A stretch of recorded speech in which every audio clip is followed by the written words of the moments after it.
And good evening, everyone. This is Eric with Option Edge, and today I'm looking at we're looking at Petco, aka WOOF, is the ticker symbol.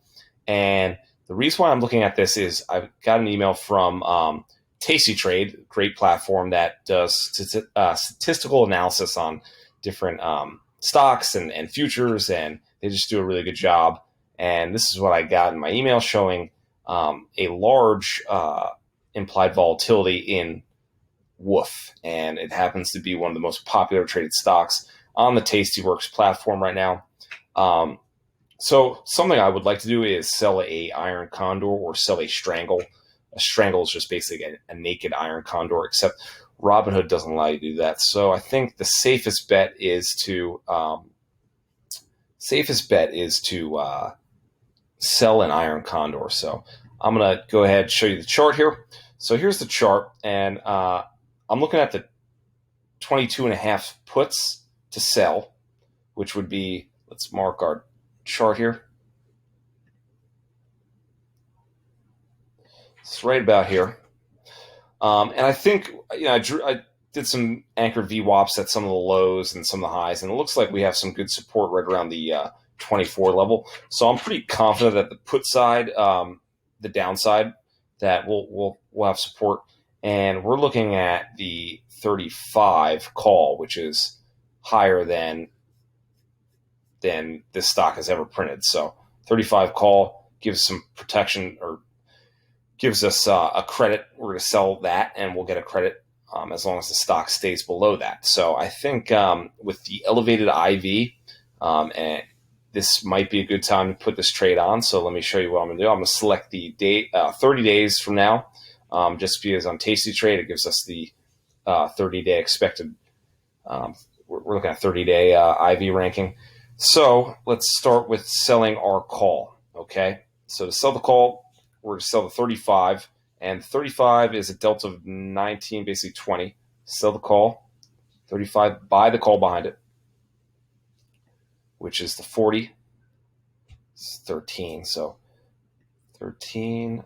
Now we're going to sell the put side, so we're going to go to the strike 22.5, and then we're going to buy that there. Okay, so to place a trade, I'm going to simply hit continue. I'm going to do 2 cents above what it's asking for. Review the trade, and maybe we'll see if that fills in the morning. But this is what it looks like on E-Trade. Like I said, I think we have some support to the downside, so I'm not as worried about the downside. Let's see. So right now we have volatility at 101. So let's see. Let's say we get a drop in, just a 10-point drop in volatility. Hit enter. How that affects things. So let's move here. Let's see, at 24. Let's say we're at 24, and let's say we are at, I don't know, let's say 26. We'll get it real skinny. Now let's play around with the volatility and see. So the volatility was just at 101. And then let's do this. Let's do 2 weeks. Let's do 1, 2. Let's do 3 weeks from now. Okay. So the blue line is going to represent July 7th. The yellow line is the P&L at expiration. So let's see. So if we're let's see here. If we're at 30, we're making a little bit of money. And if we're at right around the 24 mark, below 24, we're making a little money. Let's now drop the IV to 90 and see how much more money. So we're barely making money there. So now let's see. Here we're making a little more on this we're looking at July 7th. So it's $14, $11. Let's drop this more. Let's drop this to 80. We went from 25 now and 31. So you can see as IV continues to drop, let's cut this in half. Let's go 50. Okay. As IV drops, our break evens are going to be